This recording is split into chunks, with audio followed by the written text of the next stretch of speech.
ఈనాడు తెలంగాణ రాష్ట్రంలో 8 నెలల్లోనే సరిగ్గా 27 రోజుల్లో 18,000 కోట్ల రూపాయలు రైతు రుణమాఫీ చేసి 22,22,687 మంది రైతుల ఖాతాలో 18,000 కోట్ల రూపాయలు వేసిన చరిత్ర ఈ దేశంలోనే మొట్టమొదటిది.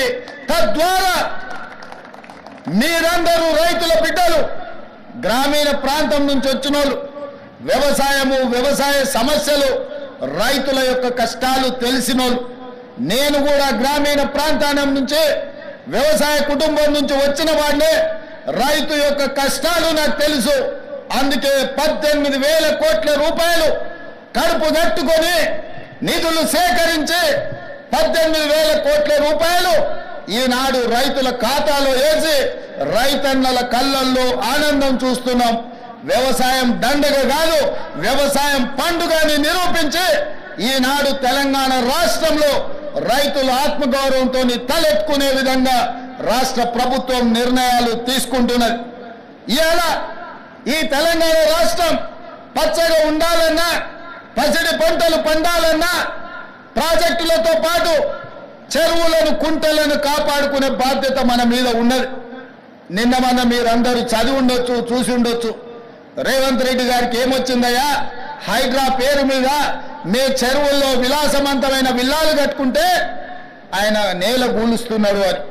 నేను ఒక్క మాట అడగదలుచుకునే వేదిక మీద నుంచి తెలంగాణ ప్రజల్ని, ముఖ్యంగా హైదరాబాద్ నగర వాసులని, 1908లో ఈ మహానగరం మీద వరదలు ఉప్పెనై కమ్మేస్తే వేలాది మంది ప్రాణాలు కోల్పోతే ఆనాటి నిజాం సర్కార్ మోక్షగుండం విశ్వేశ్వరయ్యను ఆర్కిటెక్ట్ గా నియమించి 100 కోట్ల రూపాయల నాడు ఖర్చు పెట్టి ఉస్మాన్ సాగర్, హిమాయత్ సాగర్ ను నిర్మించిండ్రు. అనంతగిరి కొండల నుంచి వచ్చే వరదల్ని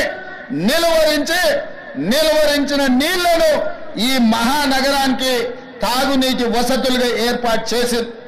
ఒకనాడు ఎక్కడి నుంచి హైదరాబాద్ నగరానికి తాగునీళ్ళు వచ్చేది కాదు.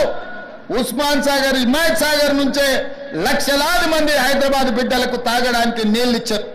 హైదరాబాద్ దాహార్తిని తీర్చిన ప్రాజెక్టులు గండిపేట, హిమాయత్ సాగర్.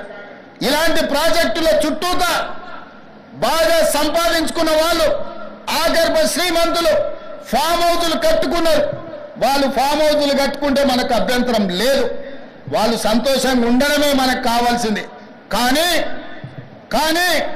ఆ ఫామ్ హౌజులలో ఉన్న డ్రైనేజ్ కనెక్షన్ లేదు.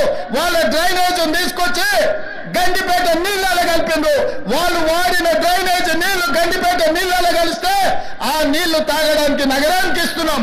నేను అడుగుతున్న మిత్రులారా, ఇవాళ మీరు చెప్పండి, ఎవరో బలిసినోడు కట్టుకున్న ఫామ్ హౌస్ డ్రైనేజ్ నీళ్లు గండిపేట తాగి నీళ్ళలో కలుస్తుంటే ఆ నీళ్ళని నగర ప్రజలకు తాగడానికి ఇస్తే ముఖ్యమంత్రిగా నేను వైఫల్యం చెందినట్టు కాదా? ఒక్కసారి ఆలోచన చెయ్యండి. భవిష్యత్ తరాలకు అందించాల్సిన బాధ్యత చెరువులు, కుంటలు, నాలాలను ఎవడెవడో ఆక్రమించుకుంటే వాళ్ళ ఆక్రమణలో చెరబడితే ఇవాళ నగరం మీద ఉప్పెనై వరదలు వస్తున్నాయి. ఆ వరదలు ఎక్కడికి వెళ్తున్నాయి? బస్తీలో ఉన్న పేదోళ్ళ ఇళ్లకు పోతున్నాయి. పేదోళ్ళు జీవితకాలం కష్టపడి సంపాదించుకున్న ఫ్రిడ్జ్, టీవీ, మంచము, బట్టలు, కట్టుకున్న బట్టలతో సహా అర్ధరాత్రి పూట వాళ్ళ ఇళ్లకు నీళ్లు వస్తే తడిసి ముద్దయి అనాథలాక రోడ్డు మీద నిలబడాల్సిన పరిస్థితులు వచ్చినాయి. మున్నేరు వాగు పక్కన ఖమ్మంలో అయినా, వరంగల్ జిల్లాలో అయినా, హైదరాబాద్ నగరంలో అయినా, కృష్ణానది ఒడ్డున మునిగే ప్రాంతాలైనా